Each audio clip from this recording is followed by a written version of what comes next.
மருமகள் சீரியல்ல அடுத்து வர எபிசோட்ல என்ன மாதிரியான ட்விஸ்ட் எல்லாம் இருக்க போகுதுங்கிறத இந்த வீடியோல பார்க்கலாம்.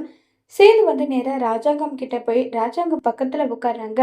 உடனே சேது கிட்ட ராஜாங்கம் கேக்குறாங்க, என்ன ஆச்சு சேது, ஏன் இப்படி உட்கார்ந்துட்டு இருக்கேன்னு சொல்லி. இல்லப்பா, நான் சும்மா உங்க பக்கத்துல உட்கார்ந்து பார்த்தேன், வேற ஒன்றும் கிடையாதுன்னு சொல்லிட்டு சேது சொல்றாங்க. இது எல்லாமே சேது எதுக்காக பண்றாங்கன்னா, குழந்தை தூக்கிட்டு நடு ராத்திரியில யாருக்கும் தெரியாம ஊரை விட்டு போகணுன்ற ஒரே ரீசனுக்காக தான் சேது இப்படி எல்லாமே பண்ணிட்டு இருக்காங்க.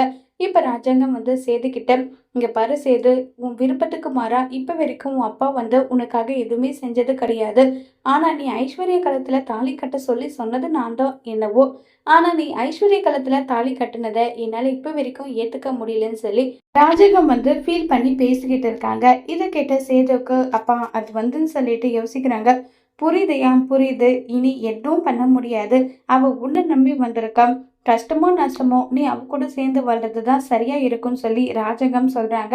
மோகனாவும் அதே தான் சொல்றாங்க. தமிழ் இந்த வீட்டுக்கு கிடைச்ச மாணிக்கம் மாதிரி அந்த மாணிக்கம் போயிடுச்சு. அதுக்காக இப்ப ஐஸ்வர்யாவை நம்ம குறை சொல்ல முடியாது இல்ல. ஐஸ்வர்யா கூட சேர்ந்து வாழ்ந்து இந்த வீட்டுக்கு ஏத்த மருமகளா அவ மாத்த வேண்டியது உன்னுடைய கையில தான் இருக்குன்னு சொல்லிட்டு மோகனா ராஜாங்கம் எல்லாருமே அட்வைஸ் பண்ணிட்டு இருக்காங்க. நான் இங்க இருந்தா தானே ஐஸ்வர்யாவுக்கு புருஷனா வாழ முடியும். நான் என் குழந்தைய தூக்கிட்டு ஊரை விட்டே போக போறேன். அப்படி எப்படி ஐஸ்வர்யா கூட என்னால சேர்ந்து வாழ முடியும்னு சொல்லி சேது முடிவு எடுக்கிறாங்க. சரிப்பா, எனக்கு தூக்கம் வருது, நான் கிளம்புறேன்னு சொல்லிட்டு சேது கிளம்பி போறாங்க. ராஜாங்கம் சேதுவை பார்க்க சேதுவும் ராஜாங்கத்தவே பார்த்துட்டு இருக்காங்க. உடனே சேது போனதும் ராஜாங்கம் கேக்குறாங்க, மோகனா, சேது ஏதோ மனசுல ஏதோ ஒரு விஷயத்த நினைச்சிட்டு தான் போயிருக்கான் போல. அதனாலதான் என் மனசுக்கு அப்படி தோணுதான்னு சொல்லி கேக்குறாங்க. அப்படியெல்லாம் ஒண்ணும் இல்லைங்கன்னு சொல்லி மோகனா சமாதானப்படுத்திட்டு இருக்காங்க ராஜாங்கத்தை.